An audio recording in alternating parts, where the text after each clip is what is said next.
ठीक आहे, recording start झालेलं आहे. तर तुम्ही आता परत ओके. हर्षदनी लावला त्याचा अटेंडन्स. प्रमिता, आदेश, व्हेरी गुड. अजून स्वराज.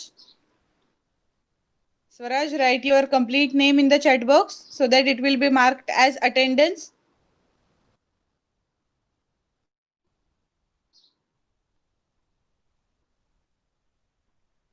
तुमचं पूर्ण नाव लिहा चॅट बॉक्स मध्ये.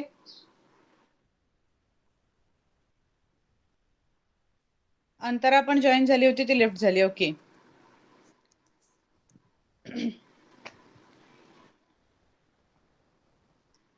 Okay, very good. So now we will start with the lecture.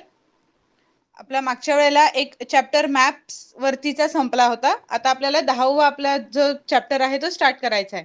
Getting to know India म्हणजे काय? या धड्यातून आपण भारताबद्दल, भारताच्या नकाशाबद्दल शिकणार आहोत. Look at the map of India given below. आता नकाशामध्ये आपला भारत कसा दिसतो हे बघा आधी. ओके, अशा पद्धतीने आपण भारताचा नकाशा काढतो. It shows the different rivers in India. ह्याच्यामध्ये वेगवेगळ्या नद्या आहेत. You must be familiar with some of the names. कुठल्या नद्यांची नावं माहिती आहेत भारतातल्या? एखाद दुसरी नदी सांगू शकाल मला? भारतात कुठल्या कुठल्या नद्या आहेत reverse present in India? Ganga, very good. अजून?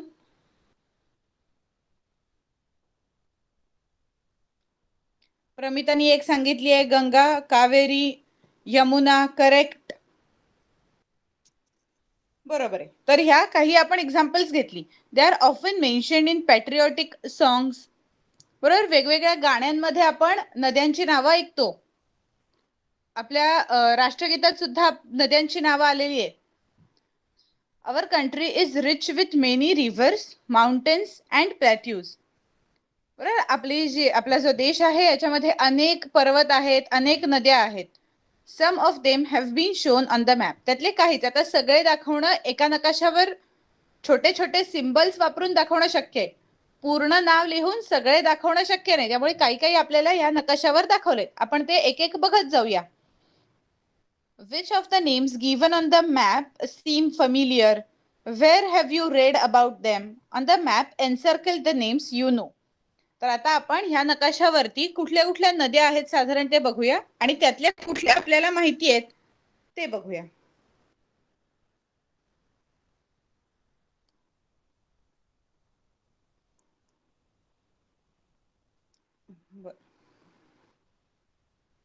जी निळ्या रंगाने दाखवलेली इथे इंडेक्स असं दिसतंय आणि ब्लू लाईन्स काढल्यात आणि त्याच्या पुढे रिव्हर लिहिलंय. तर ज्या त्या निळ्या रंगाने दाखवल्या आहेत त्या नद्या आहेत. हे बघा, इथे आपण नॉर्थ पासून उत्तरेपासून सुरू करूया. उत्तरेपासून कुठली नदी दिसती आपल्याला? रिव्हर गिलगिल, river Shyok, or river Indus, river Chenab, river Ravi, Beas, Jhelum. Jhelum नदीचं नाव ऐकलेलं असेल. जे नाव तुम्ही ऐकलंय ह्यांच्यापैकी त्याला सर्कल करायचंय आपल्याला. तुमच्या ते टेक्स्टबुक मध्ये सर्कल करा किंवा शेजारी लिहून घ्या की आपल्याला ही नदी माहितीये. सतलजची नदी आपण ऐकून असतो बऱ्याच वेळेला. गंगा, यमुना, चंबळ, सिंध, अशी भरपूर नावं इथे आपल्याला दिसत आहेत बघा. तापी नदी माहिती असते, गोदावरी माहिती असते.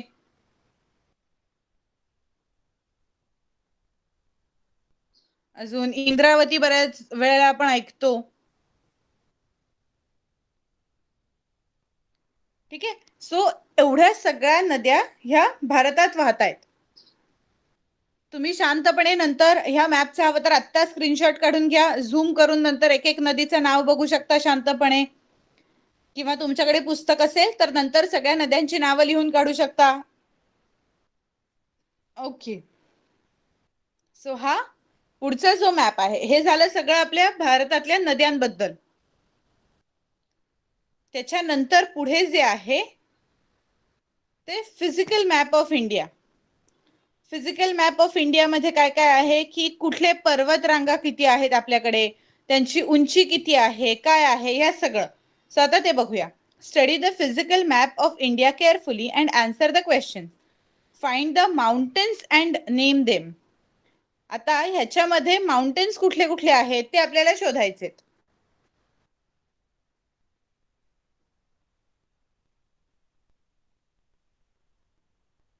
ओके, सो इमेज क्लिअर दिसतीये तुम्हाला. ह्याच्यात आता माउंटेन्स कशाने दाखवले तिथे मीटर मध्ये बघू शकता तुम्ही. आपण माउंटेन साधारण कशाला म्हणू, जे 8,000 6,000 to 8,000 या रेंज मध्ये जातील त्यांना आपण उंच पर्वत मध्ये कन्सिडर करणार. तर ते उंच पर्वत कुठले कुठले आहेत ते बघा बरं, ह्याच्यामध्ये दिसतंय का.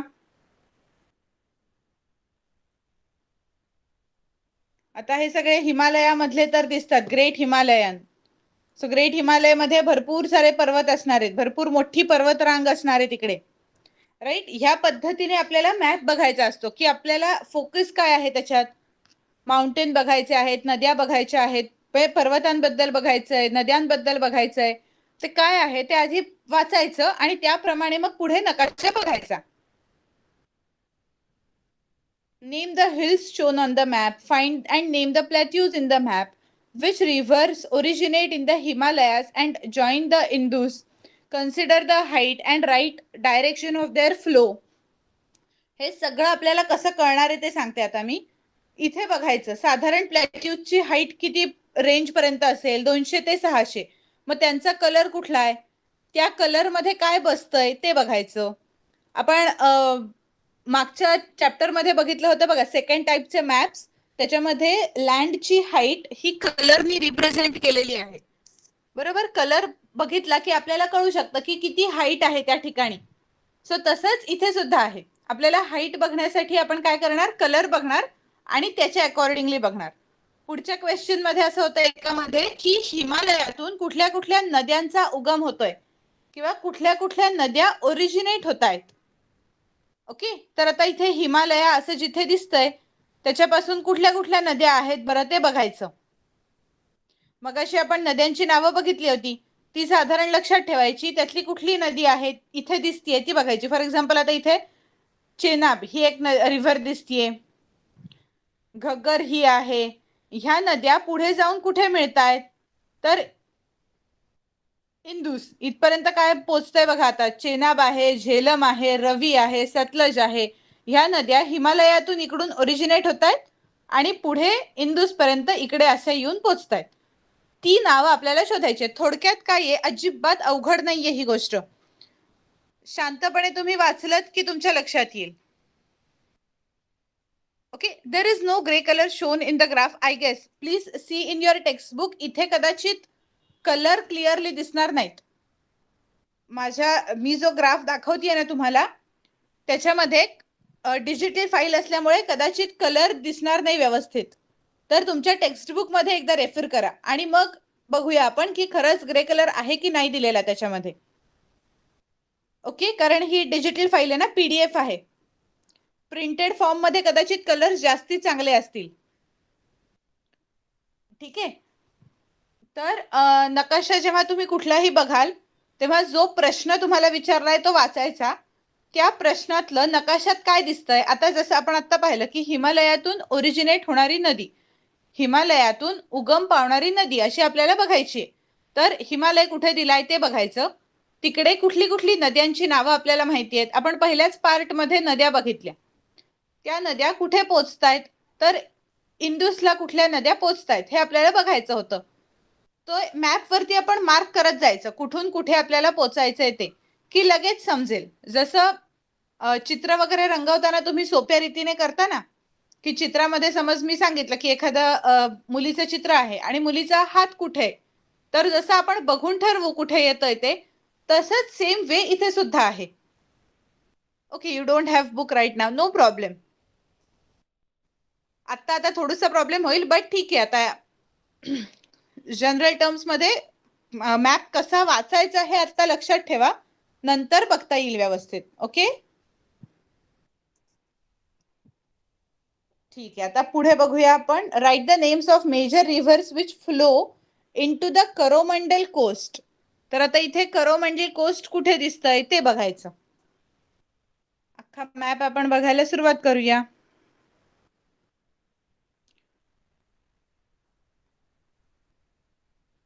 युजली जेव्हा आपण मॅप बघतो आपण काय स्टार्ट करायचं, नॉर्थ पासून स्टार्ट करायचं आणि साऊथ कडे जायला लागायचं. ओके, आणि मग त्याच्यामध्ये आपल्याला जे हवं आहे ते कुठे दिसतंय ते बघायचं. आता करोमंडल कोस्ट कुठे दिसतंय,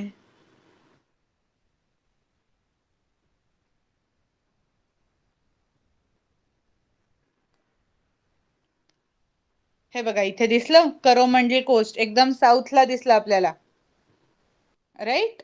साऊथला दिसलं तर तिकडे जाणाऱ्या रिव्हर्स कुठल्या आहेत त्या आता आपल्याला बघायच्या आहेत, राईट. असा प्रश्न आहे. तर आता इथे शेवटपर्यंत कुठली नदी पोचतीये ती बघायची. आता हा अजून झूम होत नाहीये अनफॉर्च्युनेटली ग्राफ, त्यामुळे एकदम क्लिअर तुम्हाला कितपर्यंत दिसतंय माहित नाही मला. सो इथे येणाऱ्या कुठल्या कुठल्या नद्या आहेत ते इथपासून मार्क करत जायचं. इथे निळ्या रंगाच्या छोट्या छोट्या लाईन्स दिसत आहेत, त्या नद्यांसाठी दाखवल्या आहेत. सो तिथे येणाऱ्या नद्या आपण परत वरचा मॅप बघू शकतो की ह्या कुठल्या कुठल्या नद्या आहेत. तर पेन्नार रिव्हर आहे, त्याच्यानंतर दुसरी कुठली आहे, इंद्रावती आहे, गोदावरी आहे. सो ह्या सगळ्या नद्या कोस्ट ऑफ करोमंडल सेम ठिकाणी इकडे येत आहेत, ते बघायचं. समजलं आपण कसं बघत आलो ते. ओके, आता आता कदाचित तुम्हाला क्लिअर दिसलं नसेल, सपोज रेंजचा इश्यू असू शकतो. परत आपल्याकडे तेवढा क्लिअर डिजिटल याच्यामध्ये ग्राफ येणार नाही कदाचित, टेक्स्टबुक डिजिटल असल्यामुळे आता. बट काय बघायचंय ते कळलं, कसा ग्राफ वाचायचा ते. कारण तुम्हाला परीक्षेत असे प्रश्न येतील की काहीतरी प्रश्न विचारलेला असेल जो त्या नकाशावर अवलंबून असेल, मॅपवर. स्क्रीन क्लिअर होता, व्हेरी गुड. म्हणजे तुम्हाला कळलेलं असेल की त्यात कुठल्या कुठल्या नद्या कशा निळ्या रंगाची बारीक बारीक लाईन्स होत्या, त्या लाईन्स आपण आधी फिजिकल मॅप मध्ये बघून घेतल्या. आणि तसंच मग आपण जो नद्यांसाठीचा स्पेशल ग्राफ होता त्याच्यामध्ये गेलो की तिथे कुठल्या कुठल्या रिव्हर दिसत आहेत आणि आन्सर लिहू शकू आपण. ओके, बर. आता नॉर्थ साऊथ म्हणजे कुठल्या इंडियाचा कुठला भाग तो कळतोय ना. जो नकाशामध्ये उत्तर दिशा म्हणजे नॉर्थ, जो वर आहे हिमालया जिथे दिसतंय तो सगळा उत्तरेकडचा भाग आहे नॉर्थ. ओके, त्याच्यानंतर ईस्ट म्हणजे पूर्व दिशा. बे ऑफ बेंगॉल ज्या साईडला आहे, बे ऑफ बेंगॉल ज्या साईडला आहे तिथे आजूबाजूला जो आहे नकाशा तो ईस्ट म्हणजे पूर्व. त्याच्या एक्झॅक्ट अपोजिट जिथे अरेबियन सी आहे, ओके, जिथे अरेबियन सी आहे ती साईड म्हणजे वेस्ट पश्चिम. आणि जिथे एकदम इंडियन ओशन आहे त्याच्यावरचा जो भारताचा नकाशातला ऍक्च्युअल पार्ट येईल, म्हणजे ज्या पार्ट मध्ये आपल्याला काय दिसतंय आता, कर्नाटक दिसतंय, चेन्नई दिसतंय, ते सगळं आहे साऊथ. ओके, आपण युजली माणसांबद्दल असं म्हणतो north Indian, south Indian.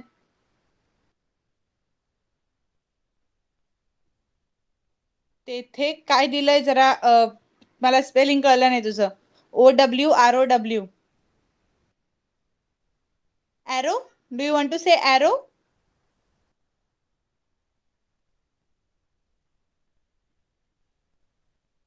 Yes, arrow, correct. हो, एरो दिलेला आहे. आणि एरो मध्ये आपण हे बघणार north south east west, correct. So आता इथे आपण नॉर्थ इंडियन साऊथ इंडियन असं म्हणतो ना, जे ह्या भागात राहतात दिल्ली पंजाब या सगळ्यांना नॉर्थ इंडियन म्हणतो आपण. जी लोक तिकडून आलेली असतात दिल्लीहून पंजाबहून, राईट. आणि जे केरळ कर्नाटक तिरुवनंतपुरम या ठिकाणचे असतात ते साऊथ इंडियन. का तर ते साऊथ पार्ट आहे भारताचा आणि वरती जो आहे तो नॉर्थ पार्ट आहे. Okay, considering only India, Delhi Himalaya Punjab हे सगळे नॉर्थ पार्ट मध्ये येतात. ओके, सो आतापर्यंत आपण काय काय बघितलंय ते कळलंय सगळ्यांना व्यवस्थित. आपण नद्या बघितल्या आणि पर्वत बघितले. Yes, where is the Maharashtra, very good question. Maharashtra, थांबा एक मिनिट, आता यांनी इथे दिलाय का आपण बघूया. महाबळेश्वर बघ, महाबळेश्वर मुंबई,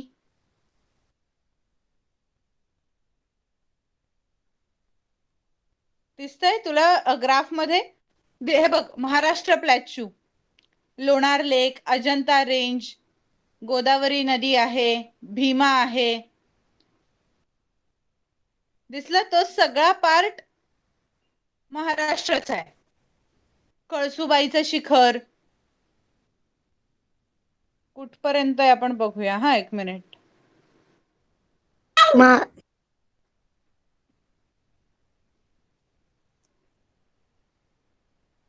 इथे सातपुडा तापी नदी दिसतीये, विंध्य प्रदेश. करेक्ट. आणि मग महाराष्ट्रापासून पुढे वर इथे गांधीनगर वगैरे जिथे दिसतंय, रण ऑफ कच्छ, तो गुजरात आणि राजस्थानचा भाग सुरू झाला. हे इथे खाली दिसलं. महाबळेश्वर दिसलं सगळ्यांना? महाबळेश्वर आणि मुंबई, तिथे महाराष्ट्र आहे. ओके, आता इकडे आपल्याला प्रत्येक राष्ट्राचा मॅप दिलाय का आपण बघूया नंतर खाली. सो हे झालं सगळं. Write the names of major river झालं. Study the course of the Ganga, Narmada, Wainganga, Godavari and Kaveri rivers. Note the slope of land in each basin and write the direction of the slope. आता हे म्हणजे काय करायचंय आपल्याला? गंगा नदी कुठे दिसतीये, तिचा फ्लो कुठून कुठे आहे तो बघायचा आहे. ओके, म्हणजे आता ह्या ग्राफ मध्ये आधी गंगा नदी शोधायची, तिचा उगम कुठे आहे तो बघायचा, की कुठे ती स्टार्ट होतीये आणि स्टार्ट झाल्यानंतर ती कुठपर्यंत जातीये हे बघायचं आणि ते नोट डाऊन करायचं. असं जेवढ्या नद्या दिल्या आहेत त्या सगळ्यांचं करायचंय. ओके, ग्राफ बघून घरी करू शकाल हे. आपलं आपण बघायचं एक नदी कुठली तरी, प्रत्येकाने फक्त एका नदीचंच करा. तुम्ही नद्या सिलेक्ट करू शकता. मी सिलेक्ट करून देते. 1 मिनिट थांबा. किती आहेत? गंगा, नर्मदा, वैनगंगा, गोदावरी, कावेरी, 5 नद्या आहेत. आणि आपण किती जण आहे लेक्चरला? 4 जण आहे. सो आता Pramita, you start with Ganga. Pramita Ganga नदीचं सगळं बघेल. काय काय बघायचंय? मेनली कुठून गंगा नदीचा फ्लो आहे, तो प्रवाह कुठून कुठे जातोय, स्लोप प्रत्येक ठिकाणी लँडचा स्लोप किती आहे तो कसा बघणार? जिथे गंगा नदी दिसतीये तिथे मॅपवर कोणता रंग आहे तो बघायचा आणि तेवढं त्याचं लिहायचं की किती मीटर्सची अल्टिट्यूड आहे त्याची. ओके, जसं रंगात दिलंय त्याप्रमाणे. आणि डायरेक्शन ऑफ द स्लोप म्हणजे ते नॉर्थला जातंय, साऊथला जातंय की कुठे आहे तेवढंच. Is it clear? So Pramita, तू गंगा नदीचं करणार आहेस. आदेश, नर्मदा नदी.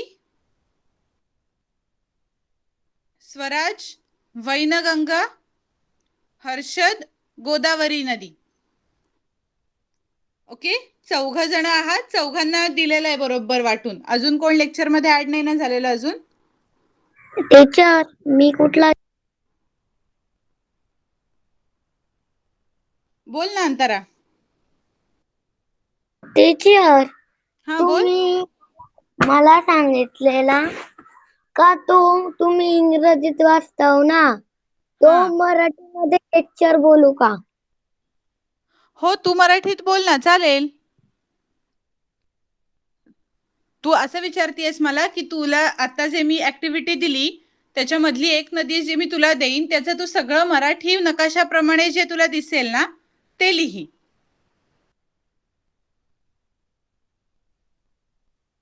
Okay, Swaraj is not there in the class. So जी स्वराजला दिली होती नदी ती अंतरा करेल. अंतरा आहे लेक्चर मध्ये. ओके, अंतरा. तर मग तू आता वैनगंगा दिली होती आय गेस मी. सो तू वैनगंगा नदीचा उगमस्थान काय आहे, तिचा प्रवाह कुठून कुठे आहे आणि स्लोप म्हणजे ती कुठल्या ठिकाणी त्याची उंची किती आहे, जिथून ती वाहतीये तिथल्या भागाची, ते बघायचं आपल्याला. ओके, असं सगळं लिहून काढ. मराठीत लिहिलंस तरी चालेल. ओके, सांगितलं ना परत हर्षद मी. एक नदी प्रत्येकाला डिवाइड करून दिली आहे. प्रत्येकाने नदीचं उगमस्थान ती कुठून ओरिजिनेट होतीये ते मॅपवर बघायचं. आता इथे मॅप थोडंसं झूम होतोय, फार जास्ती होत नाहीये. ओके, तर तुमच्याकडे टेक्स्ट बुक असेल किंवा इव्हन डिजिटल बुक असेल तरी घरी तो कम्प्युटरवर, लॅपटॉपवर, कशावर तरी एकदम मोठा करा, म्हणजे तुम्हाला व्यवस्थित दिसेल नदीचं उगमस्थान, नदीचा प्रवाह कुठल्या कुठल्या देशातून कुठल्या कुठल्या प्रदेशातून होतोय ते, आणि तिथे स्लोप किती आहे तो, एवढंच लिहायचंय फक्त. स्लोप कसा लिहिणार, तर आता फॉर एक्झाम्पल, हा बोल ना. टीचर, मी मराठीमध्ये धडा वाचू? हो वाच ना, पण आता नाही, अजून मी वाचायला दिलेलं नाहीये ना कोणालाच. जेव्हा मी वाचायला तुझी टर्न येईल वाचायची, तेव्हा तू मराठीत वाच. Okay. Okay, very good. For example, आता एकदा मी सांगते कसं आहे. आता गंगा नदी आहे, गंगा नदीचा उगमस्थान शोधायचं. ते झाल्यानंतर आता एकीकडे रोहिलखंड असं दिसतंय डेहराडूनच्या पुढे, तिथे गंगा दिसते आपल्याला. तर त्या एरियामध्ये त्याचा रंग कसा आहे बघा, 150 ते 200 एवढी हाईट आहे तिथली, तो स्लोप मध्ये लिहायचं. त्याच्यानंतर पुढे गंगा कुठे जातीये, डार्क ग्रीन कलर आहे बघा. ओके, सो असं जिथे जिथे गंगा दिसतंय ती ती ठिकाणं मार्क करत जायची, जिथे जिथे ती स्पेसिफिक नदी दिसतीये तिथे. ओके, सो हे झालं आपलं आता नद्यांबद्दल. आता पुढे बघूया. फाइंड द लेक्स on the map and name them. आता जसं आपण नद्यांबद्दल बोललो तसे तलाव शोधायचे. त्याच्यामध्ये आता लेक कुठले कुठले आहेत ते शोधायचे. आता कधीही स्टार्ट करताना काय ऍडवायजेबल आहे की नॉर्थ पासून स्टार्ट करायचं, नॉर्थ कडून वेस्ट कडे, वेस्ट कडून साऊथ कडे, साऊथ कडून ईस्ट कडे, असं जायचं, म्हणजे पूर्ण नकाशा आपला कव्हर होतो, काही मिस आउट होत नाही. ठीक आहे. पहिले आता इथून आपण जर सुरुवात केली तर आपल्याला कुठला लेक दिसतोय, वरती एक दिसतोय बघा, सॉल्ट लेक, पॅंगॉंग लेक. त्याच्यानंतर अजून कुठे बरं आहे, राकस लेक, मानसरोवर लेक. दिसतायत मी जे लेकची नावं घेतेय ते. मध्ये एक आहे बघा इथे वुलार लेक.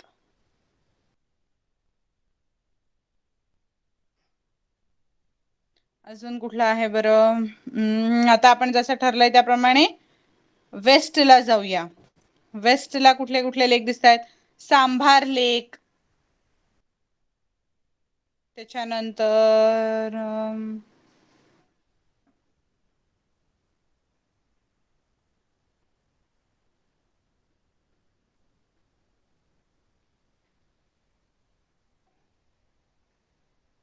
लोणार लेक.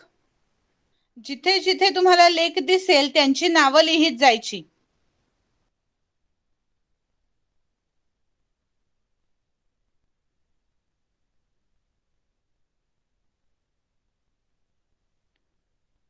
वेम्बानाद लेक. ओके, इथे पुलिकट लेक. असं करत करत शेवटी आपण कोलेरू लेक, असं करत शेवटी हळूहळू चिल्का लेक, हे करत आपण शेवटी परत इथे पोचायचं, म्हणजे आपले सगळे लेक कव्हर झाले ह्याची आपल्यालाही खात्री पटेल. Sambhar lake, just one give me a minute. Yes, can you see here above Jaipur, जयपूरच्या वर दिसतोय सांभार लेक, प्रमिता?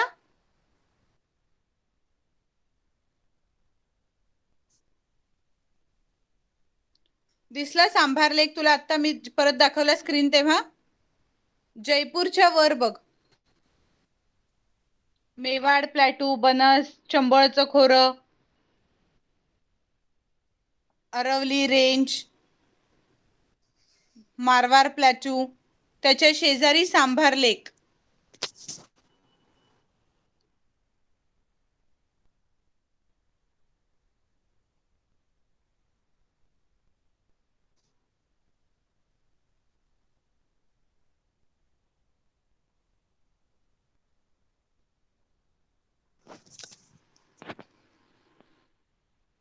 येस, दिसला? Very good, perfect. आता अशा पद्धतीने तुम्हाला सगळे त्याच्यातले तलाव शोधायचे. Find and name the gulfs and direction in which they are located with respect to India. Study the water bodies on the 3 sides of India. आता मेजर वॉटर बॉडीज कुठल्या आहेत? 3 water bodies around the India कुठल्या दिसत आहेत आपल्याला? Arabian C, Indian ocean आणि बे of Bengal. ह्या 3 अखंड पाणी जरी दिसलं तरी अराउंड इंडिया या 3 मेन वॉटर बॉडीज आहेत. पाण्याचे हे मेजर स्रोत समुद्र हे मेजर 3 आहेत आपल्या इथे.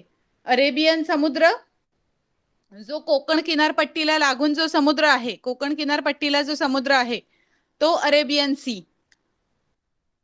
ओके. त्याच्यानंतर ईस्ट साइडला जो येतो दॅट इज बे ऑफ बेंगॉल. आणि सगळ्यात खाली कन्याकुमारीकडे जसे जसे आपण जायला लागू तसं येतंय Indian ocean.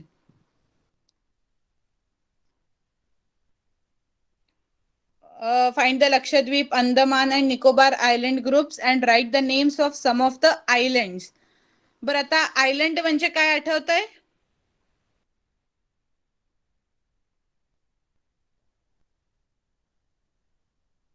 Is sound breaking for all? Harshad, Adesh, तुम्हाला पण आवाजाचा प्रॉब्लेम येतोय? अंतरा, जरा सांगा, कारण रेंजचा इश्यू होऊ शकतो आज. No teacher. येतोय ना? Okay. You can write in the chat box. Mic on नाही केलं तरी चालू शकेल. बाकी सगळ्यांना व्यवस्थित आवाज येतोय. प्रमिता, मग तुझ्या इथे पण नेटवर्क एकदा चेक करून घे. ओके. सो आयलंड म्हणजे काय आठवतंय? आपण मागे बघितलं होतं. आयलंड आठवतंय? आयलंड म्हणजे काय असतं? जर कोणाला माहित असेल तर माईक ऑन करून बोलू शकता. फक्त त्याच्या आधी चॅटबॉक्स मध्ये नाव पाठवा कोणाला बोलायचंय त्याचा. बेट. करेक्ट, बेट. पण बेट म्हणजे काय? कशाला, कुठल्या भूप्रदेशाला बेट म्हणणार? मुंबई बेट आहे का?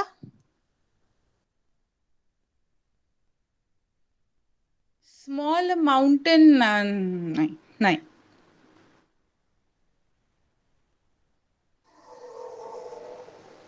एक मिनिट, आता आपण एखादं आयलंड बघूया.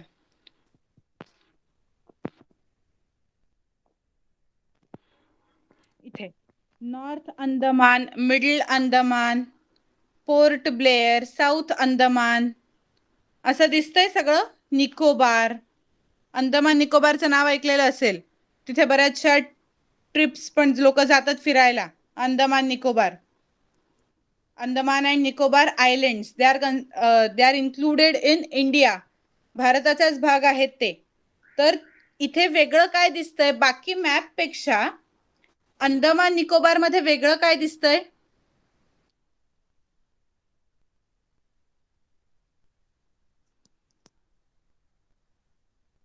दिसतायत वेगळे थोडेसे अंदमान निकोबार मध्ये. ग्राफवर जर आपण पाहिलं तर थोडंसं काहीतरी वेगळं आहे बाकीच्यांपेक्षा. बरोबर, जो आपला नॉर्मल ग्राफ आहे त्याच्यापेक्षा इथे काहीतरी वेगळं आहे. ते काय आहे जरा मला माईक ऑन करून सांगितलं तरी चालेल. फक्त आधी डायरेक्ट माईक ऑन नाही करायचा. जे कोण बोलणार आहे आधी नाव लिहा चॅटबॉक्स मध्ये, मी नाव कॉल आउट करेन आणि मग बोलायचं. काय वेगळं काही वेगळं दिसतंय का आधी मला हे सांगा. अंदमान आणि निकोबारात तर आपण नकाशावर बघितली ते, आणि आपला नॉर्मल ग्राफ यांच्यामधले जे प्रदेश होते, म्हणजे फॉर एक्झाम्पल आता आपण मुंबई, महाबळेश्वर, ओव्हरऑल महाराष्ट्र बघितला.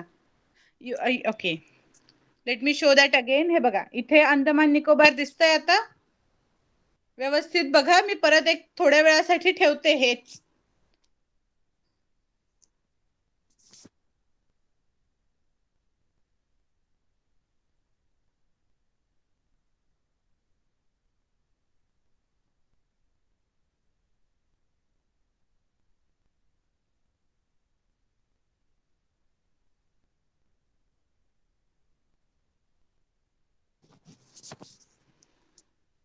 बघितलं?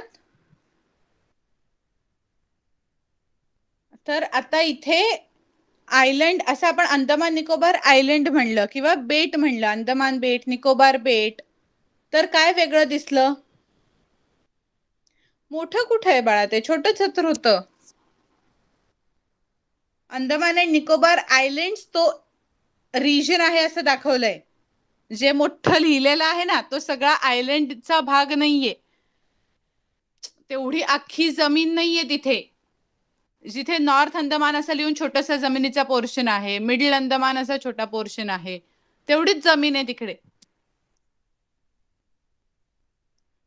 ओके, सो आयलंडचं मीनिंग काय ते सांगा ना आधी मला कोणीतरी. कळलं का तुम्हाला ग्राफ बघून आयलंडचं मीनिंग काय असतं?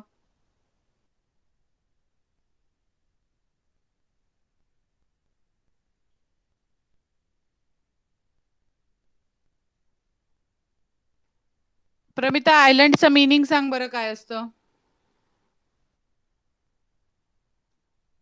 माईक ऑन कर आणि मीनिंग सांग. मराठीत सांगितलं तरी चालेल. Marathi, English, Hindi, which ever language is comfortable for you.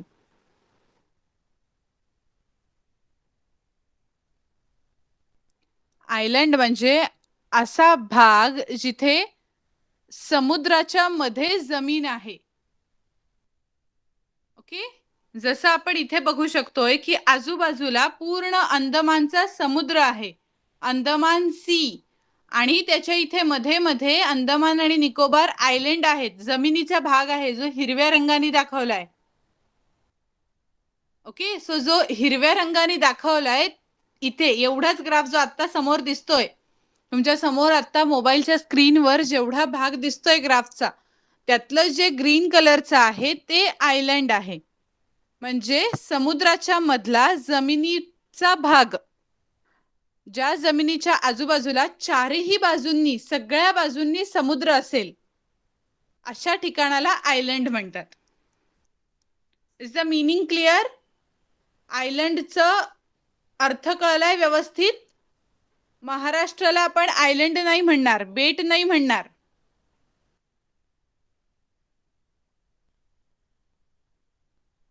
Okay, महाराष्ट्राला बेट का नाही म्हणणार? तर आता महाराष्ट्राचा जो भाग आहे तो सगळा चारही बाजूंनी समुद्राने आच्छादलेला आहे का, समुद्राने भरलाय का?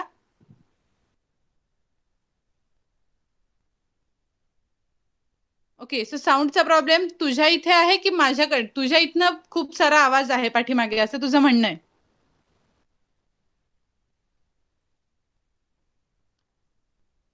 ओके, नो प्रॉब्लेम, ठीक आहे.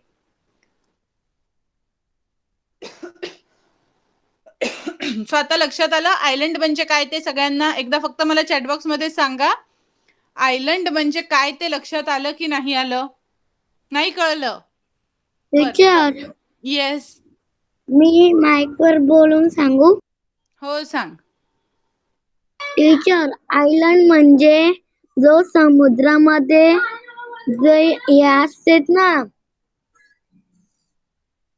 काय? जमीन? हा, हा, त्याला बोलतात island. Correct, very good. Mic off केलास तरी चालेल नंतर. आता मी व्हाईट बोर्डवर दाखवते. Correct, a piece of land surrounded by water. मी व्हाईट बोर्डवर काढून दाखवते म्हणजे तुम्हाला कळेल.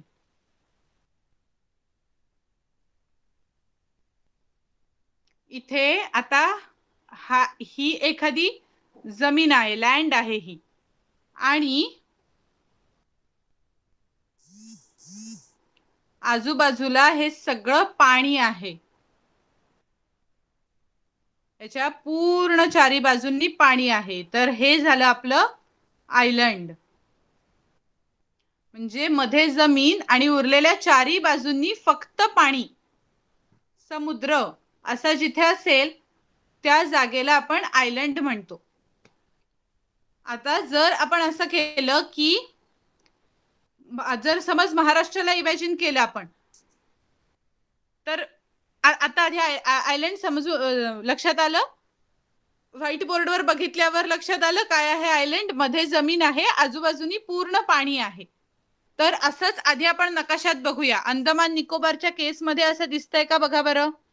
लिटिल अंदमान, साऊथ अंदमान असं जिथे लिहिलंय तिथे एक काहीतरी गोलाकार हिरवा दिसतंय, म्हणजे तो हिरवा गोल म्हणजे ती लँड आहे आणि त्याच्या आजूबाजूनी सगळं काय आहे? पाणी आहे, राईट? म्हणून त्याला काय म्हणलं इथे? Island. Okay, is it clear नाव? सगळ्यांना कळलं व्यवस्थित? आता कधीही विचारलं आयलंड म्हणजे काय तर सांगता येईल, बेट म्हणजे काय तर सांगता येईल. ओके, आता महाराष्ट्राच्या केसमध्ये बाकी कशाला आपण आयलंड का नाही म्हणत, तर इथे जर तुम्ही महाराष्ट्र बघितलं तर एका साईडला डाव्या हाताला अरेबियन सी आहे, उजव्या हाताला समुद्र आहे का, पाणी आहे का? उजव्या हाताला जर आपण बघितलं तर भूप्रदेशच आहे, जमीनच आहे, लँडच आहे. म्हणून महाराष्ट्र आयलंड नाहीये, कारण फक्त एकाच बाजूला पाणी आहे. बाकी उत्तरेकडे, दक्षिणेकडे, पूर्वेकडे पाणी नाही, फक्त पश्चिमेकडे पाणी आहे. आणि आयलंडची डेफिनेशन कधी होणार, जेव्हा चारही बाजूंना उत्तर दक्षिण, नॉर्थ साऊथ ईस्ट वेस्ट सगळीकडे जेव्हा टीचर वॉटर असेल तेव्हा. तुमचा आवाज okay, please switch off your mic. Antara mic on करू नकोस, चॅटबॉक्स मध्ये लिही, म्हणजे मग मी नंतर तुला माईक ऑन करायची परमिशन देईन. Yes, therefore Maharashtra is not island because it is not covered by water from all the sides. Okay, and the definition of island is part of land which is covered, surrounded completely by water. चारीही बाजूंनी ज्याच्या पाणी असेल. Okay, is the voice clear now? आता आवाज येतोय सगळ्यांना व्यवस्थित? काही प्रॉब्लेम आहे का कोणाला आवाजाचा? Okay, perfect. आता बघूया आपण पुढे काय आहे ते.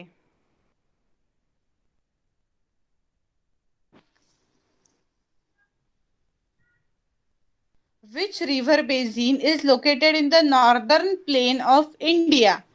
तर आता कशाचं, कुठल्या नदीचा उगम हा नॉर्दर्न प्लेन मधून म्हणजे उत्तरेकडून कुठल्या नद्यांचा उगम होतोय ते आपल्याला लिहायचंय. तर अनेक नद्या आहेत ज्यांचा उगम उत्तरेकडून होतो, जसं की श्योक नदी आहे, या सगळ्यांचा उगम आपल्याला, यांची सगळ्यांची स्टार्टिंग आपल्याला उत्तरेकडेच दिसते. So we learnt about the physical setup of India with the help of the map and the questions given in it.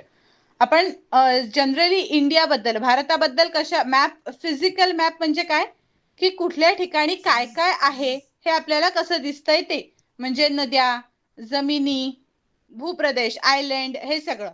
Our country comprises various rivers, mountains, plateaus, plains, islands, etc. सगळं आहे आपल्या देशात.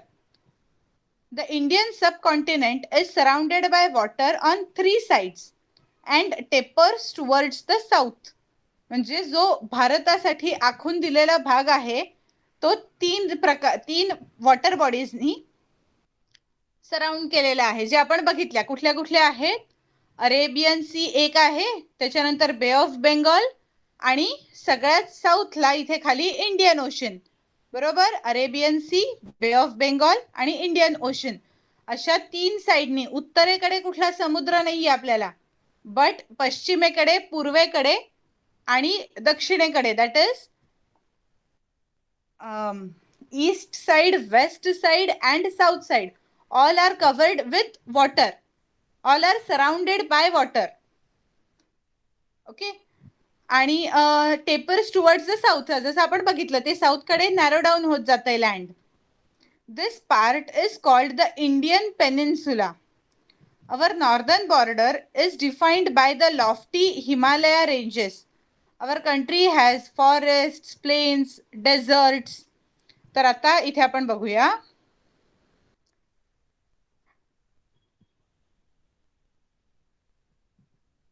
जो south कडचा region आहे, जो narrow down होत गेलेला आहे, त्याला पेनिन्सुला म्हणलेलं आहे.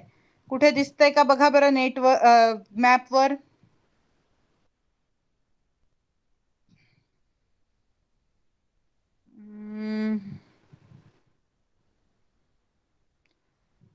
ओके, ठीक आहे, नंतर शोधत बसूया आपण. इथे हा जो रिजन आहे हा शेवटी जो नॅरो डाऊन होत गेलाय that is labelled as peninsula.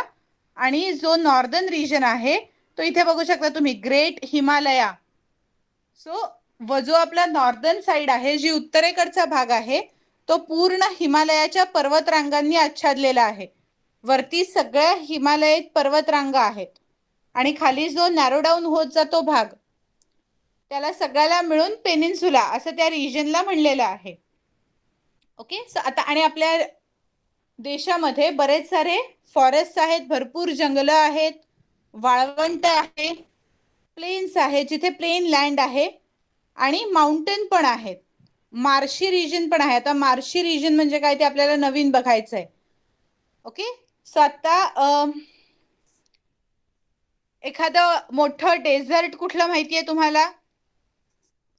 ऐकलंय कुठलं डेझर्ट मोठं वाळवंट कुठलं माहितीये?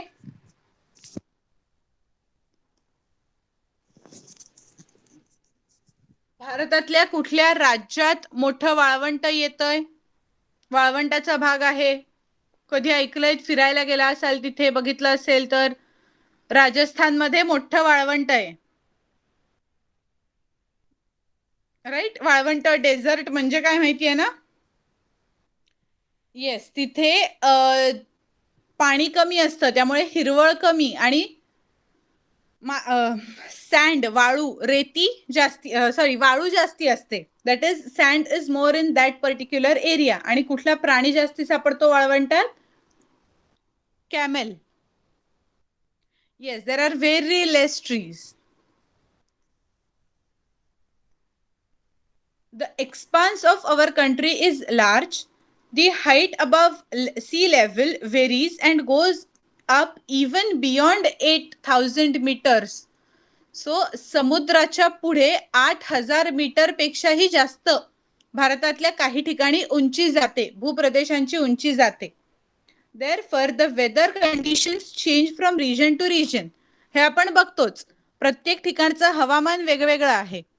राईट. भारतात जसं हवामान उत्तरेकडे आहे तसं दक्षिणेकडे आहे का?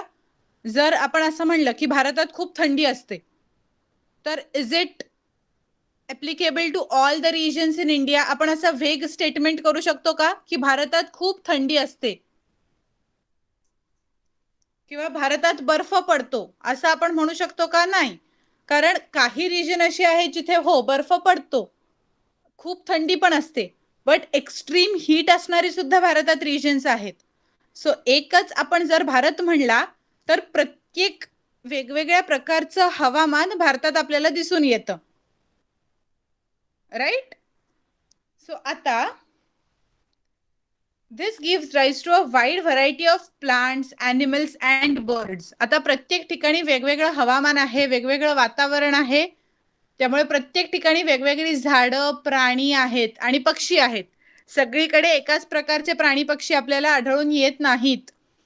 आता आपल्या इथे महाराष्ट्रात हत्तींची संख्या किती आहे आणि केरळमध्ये किती आहे? फरक आहे. उंट आपल्या इथे किती आहेत आणि राजस्थानमध्ये किती आहेत? फरक आहे. काही काही असे प्राणी आहेत जे सिमला, कुलू मनाली या थंड हवेच्या ठिकाणी आहेत जे आपल्याकडे दिसत सुद्धा नाहीत. आणि काही प्राणी असे जे आपल्या इथे खूप दिसतात पण तिकडे अजिबात नाहीयेत. झाडं, फळांचं पण तसंच आहे. तिथे जी फळं मिळतात ती इथे उगतही नाहीत. राईट. जसं महाबळेश्वरला जाऊन आपण स्पेशली स्ट्रॉबेरी का आणतो किंवा तिथूनच स्ट्रॉबेरी जास्ती का बनतात? तर ते वातावरण, तिकडचं हवामान स्ट्रॉबेरीसाठी पोषक आहे, त्यामुळे तिकडे ते जास्ती होतात. राईट. आंबा नॉर्दर्न साईडला जिथे बर्फ खूप पडतोय तिकडे आंबा पिकतो की कोकणातून आंबा जातो? तो कोकणातून जातो का? त्याला जे आंब्याला पिकण्यासाठी, उगवण्यासाठी जे हवामान हवंय ते कोकणात आहे. म्हणून नारळ, केरळ या सगळा जो कोकण विभाग येतो तिथे नारळ जास्ती आहे. So depending on the region, भारतामध्ये सगळीकडे वेगवेगळ्या प्रकारचं हवामान, वेगवेगळ्या प्रकारचं वातावरण आहे. त्यामुळे प्रत्येक ठिकाणी असलेले अन्नपदार्थ वेगळे आहेत, प्रत्येक ठिकाणचे प्राणी वेगळे आहेत, झाडं वेगळी आहेत, सगळ्यामध्येच बदल होतो. ओके. सो आपल्या असं ऐकलं असेल तुम्ही लहानपणापासून की भारत हा वैविधतेने नटलेला देश आहे.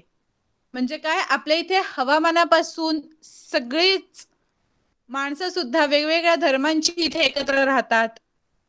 तसंच वेगवेगळ्या प्रकारचं वातावरण आहे, वेगवेगळ्या प्रकारची झाडं आहेत, प्राणी आहेत. त्यामुळे भारत देशाबद्दल हा एक अभिमान बाळगण्याची गोष्ट आहे आपल्यासाठी की आपण अशा एखाद्या देशात आहे जिथे एक 500 किलोमीटर किंवा 600 किलोमीटरचा प्रवास केला तर चेंज होणारं वातावरण आपल्याला डायरेक्ट बघायला मिळू शकतं.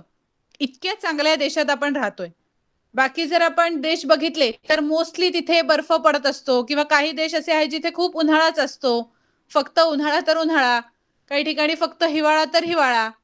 आपल्या इथे तसं नाही. आपल्या इथे प्रत्येक भूप्रदेशामागे, प्रत्येक रिजन मागे वेगवेगळं वेदर आहे. वेगवेगळे आपल्याला त्यामुळे एवढी variety of fruits, variety of flowers बघायला मिळतात. वेगवेगळ्या प्रकारच्या भाज्या खायला मिळतात, धान्य मिळतात. ओके, हे सगळं कशामुळे? तर वेगवेगळ्या प्रकारचं वातावरण आहे आणि आपली रिस्पॉन्सिबिलिटी काय आहे? ते मेंटेन करून ठेवणं. पर्यावरणाची आपल्या इथल्या हानी होऊ न देणं. आता ह्या महिन्यामध्ये एवढा पाऊस पडतोय. Is it expected to rain this much? साधारणपणे पावसाळ्याचे महिने कुठले? जून, जुलै, ऑगस्ट, सप्टेंबर. संपलं. थोडासा पावसाळा ऑक्टोबरमध्ये येणं ठीक आहे, थोडा पाऊस. बट हा जो एवढा पाऊस येतोय ह्याच्यामध्ये चूक कोणाची आहे? माणसाचीच आहे. राईट. आपण सगळं वातावरण बदललं आणि त्याच्यामुळे कधीही पाऊस पडतो, कधीही भरपूर ऊन येतं, ज्याचा त्रास अल्टिमेटली परत माणसालाच होतोय. का तर? आणि आपण म्हणताना काय म्हणतो? माणसं आजारी का पडतायत? कारण वातावरण बदलतंय. अरे वातावरण माणसानेच बदलायला कारणीभूत केले प्रदूषण करून. बरोबर. त्यामुळे आता आपली रिस्पॉन्सिबिलिटी, आणि तुम्ही अजून पुढची पिढी आहात, तुमची मेन रिस्पॉन्सिबिलिटी काय आहे? आपल्या पर्यावरणाची जपणूक करणं. जे आपल्याला मिळालंय आपल्या पुढच्या पिढीला सुद्धा ते मिळत राहायला पाहिजे. तेवढीच वैविधता त्यांनाही बघायला मिळाली पाहिजे. जर सगळी झाडं तोडून टाकली, सगळे प्राणी मारून टाकले तर फक्त बिल्डिंगच दिसतील, बाकी काही दिसणार नाही. आणि कधी येतोय पाऊस, कधी येतोय पडतोय भरपूर ऊन, ग्लोबल वॉर्मिंग वाढतंय, असे प्रकार होतील.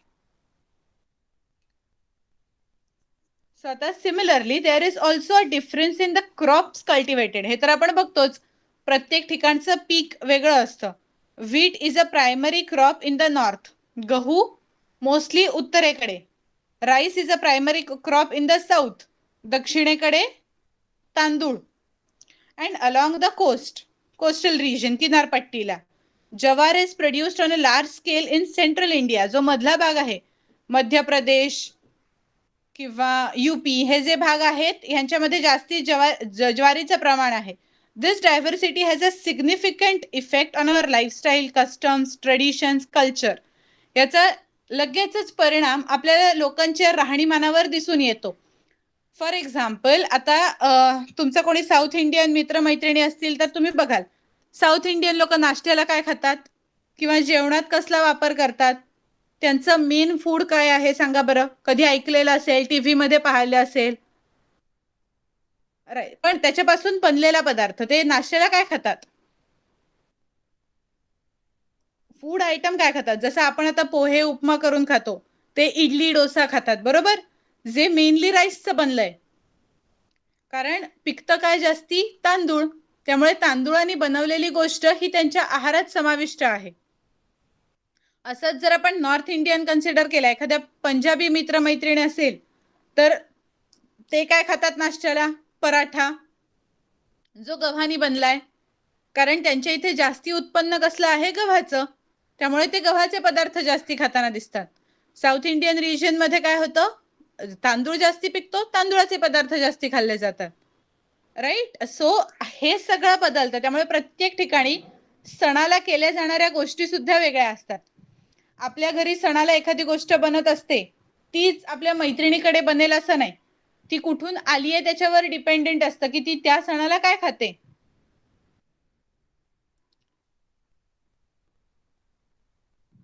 ओके, अजून इन्फॉर्मेशन मिळाली आपल्याला हरिद्वारमध्ये.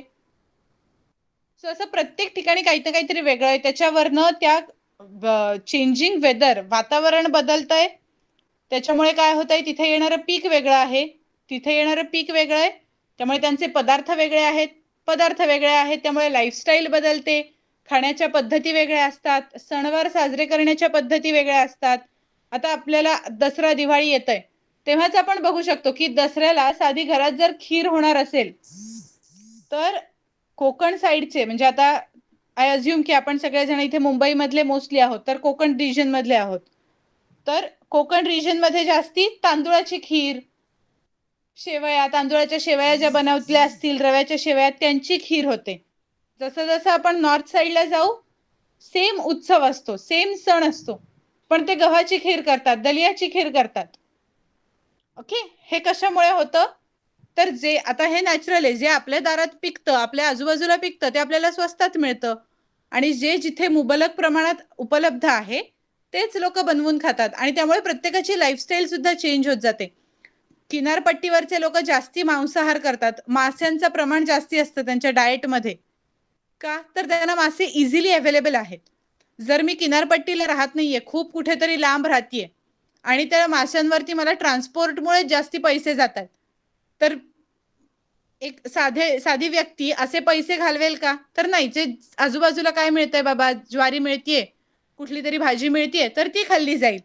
आणि किनारपट्टीच्या माणसाला ती ज्वारी ट्रान्सपोर्ट करून आणण्यापेक्षा इथल्या इथे मासे मिळतायत आणि तांदूळ मिळतोय, ती तांदूळाची भाकरी आणि मासे खाणं चांगलं पडेल. त्यामुळे त्यांच्या सणाला, ज्यांना किनारपट्टी जवळ आहे, त्यांच्या सणांना सुद्धा मासे चालतात. आणि काही लोक असे असतात जे सहर करतही नाहीत, ते मासे नाही म्हणतात सणवाराला. का? तर हा फरक होतो तिथे, की आपण ज्या एरियामध्ये राहतोय त्या एरियाप्रमाणे आपण बदलत जातो, त्या एरियाप्रमाणे आपलं फूड कन्झम्पशन असतं. ओके, सो सगळ्यांच्या रूढी ज्या राहण्याच्या आहेत त्याच्याप्रमाणे लाईफस्टाईल, ट्रेडिशन, जे काही आपण ट्रेडिशन्स फॉलो करतो त्या ह्या बदलत जातात. People of many different caste, tribes and religions live in our country. जे आपण मगाशी म्हणलं, वेगवेगळ्या जाती धर्माचे लोक भारतात एकत्र राहतात. Many different languages are spoken. This is the main part. आपण जर अमेरिकेत गेलो तर आपल्याला फक्त इंग्लिशच ऐकायला मिळेल, त्याची थोडीशी पुढे मागे व्हर्जन्स होतील, बट मेन लँग्वेज त्यांची इंग्लिश असते. भारतामध्ये अशी कुठली कॉमन भाषा बोलली जाते का नॉर्मल बोलताना? नाही. बरं, भारताची राष्ट्रभाषा कुठली आहे? National language of India? Hindi. Correct. So it is assumed that in every part of India the language for communication that can be used is Hindi. आपण कुठेही गेलो तर आपल्याला नॉर्मली हिंदी समजतं लोकांना. जर मी उद्या उत्तर भारतात कुठेतरी गेले, यूपीला गेले आणि मराठी बोलत बसले, तर त्या माणसाला कळेल का मी काही बोलतीये ते? केरळमध्ये गेले आणि मराठी बोलायला लागले तर काहीच नाही. सो ही भारतात ही वैविध्यता आहे, की एक थोडीशी जागा सोडली, पुढे गेलं की डायरेक्ट गुजराती. थोडंसं पुढे इथे खाली कर्नाटकमध्ये आलं की त्यांची भाषा वेगळीच आहे. त्यांचे तर अजून त्यांच्यात पण प्रकार आहेत. एक साऊथ इंडिया पकडला तरी 4 राज्यांच्या 4 भाषा आहेत वेगवेगळ्या.